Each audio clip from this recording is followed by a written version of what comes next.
Hello, and welcome to Dr. Said Says. That's me. I'm Dr. Cedric Wood, right here in Dallas, Texas. This is my podcast of sorts where I comment on topics of the day in the news and around the world.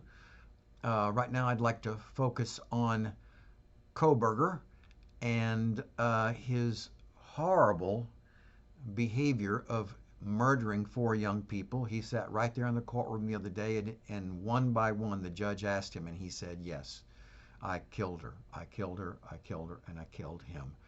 Terrible. What a horrible nightmare that must have been for each one of those young people, being woken and having some guy that's masking and then a knife going to you, over and over again. Just how can a human being think that that's okay? I mean, if you're in the Roman army and the enemy's coming at you, then okay, the Greeks, got to stab them with your sword or your knife. I can kind of imagine that. But to sit there to four innocent young people, how does that happen? Psychologists need to be commenting on this. I don't understand why the news media don't interview me or any psychologist on trying to understand that. Well, so far he's been completely straight face, not emotional, mum's the word as far as why he did it. That's motivation and how he did it, but he just now admitted to it. So the question is, are they going to encourage him to be honest and open about what was your thinking? Of course, this has to start when he was a child. It showed pictures of him. He was overweight and he was bullied. Oh, when are we going to stop that? When are the schools going to step up and say no bullying of anyone? I wish the whole world, okay, let's bring it down to Texas. I wish everybody in Texas, okay, let's bring it down to high school kids in Texas, would be encouraged to take on the attitude as I'm going to live my life to help everybody I come into contact with to have a good experience, to be as happy and healthy as they can be. Now, where I fall away from that is if somebody's doing something that's not making me happy. And so I become the A person in the A3. Maybe I'll go over my conflict model again. But we're not teaching kids to try to get to the place where you're thinking every day, how can I help everybody be happy and healthy? Each one of these times that somebody pulls out a gun and kills somebody, they're not caring about them. They're just caring about themselves and to get their revenge. An owner of a cookie shop the other day here in Dallas was shot and killed. Had a wife. Turns out that this young lady, they had some kind of relationship and he had to put a restraining order on her. So she was indignant about that. Don't put a restraining order on me. I'll teach you a lesson. And she pulls out a gun and shoots and kills him. We've got to start talking about this process. And hopefully that will bring these incidents down. The man that went to the Christian Education Center, Christ for the Nations here south of Dallas, years ago, he goes through life. I think he was married, but he wasn't living at home. Decides to get a gun and a mask and look like a cop and everything so he could go and murder those two people and shoot the other two people. I'm sure putting them in all kinds of physical pain and hardship from now on. We need to be talking like I am right now. I need to be on TV. I need to be on national TV and appealing to everybody listening. Don't do it. If you're thinking about, I don't know, I'm kind of angry, I'm kind of mad, I think I'm going to go hurt somebody. Don't do it. It's hellish. It's demonic.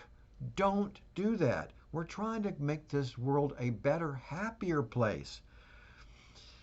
So Kohlberger has these ideas. And something about I read about high school, him and his sister made movies, were like slashy movies or something like that. Are you kidding? I hope I'm wrong. But I think he has a sister who's a psychologist. So evidently, we're just learning the very beginning. He had thoughts. He struggled with thoughts. And that probably sparked his interest in criminology. I'm going to go study criminology so that when I kill 4 young people, I'll know how to get away with it. Okay, his professors are a little bit at fault here in his criminology program. But what about mom and dad? I hate to come down on mom and dad, but even if I said that your parenting was fine, there was still something very wrong there. And the answer is family therapy. Why didn't you get family therapy when he was 14, 15, 16, 17? The murders probably would not have happened. I'm just failing at getting the word out. Family therapy stops depression, suicide, and homicide. I don't know how to get it through everybody's head. It works. It works right here in my office. Every day that a family comes in here, I help them communicate in a way that makes the young person relax. Why? Because they feel heard. They feel understood for the first time. I love doing this kind of work, and to know that it might prevent a suicide or a homicide someday in the future gives me a great deal of satisfaction. So I hope that they will ask him to answer all kinds of questions about his developmental history, and so that we can find out how did it develop. And really, they ought to hire a family therapist or a family psychologist to do the interviewing and actually then publish it in magazines and have it on the special news programs, so that the United States can learn when this and this happen in a young life. It starts putting cavities in the person's brain. Now, cavities is an empty place. I don't care. There's no caring in this part of the brain. In this part of the brain, it's full of egocentric drive, arrogance. I can do what I want. I won't be caught. It'll be a lot of fun. He takes a selfie. Did he have the hair coming down right here? He takes a selfie soon after he murdered them with a big smile on his face. That is a psychopath.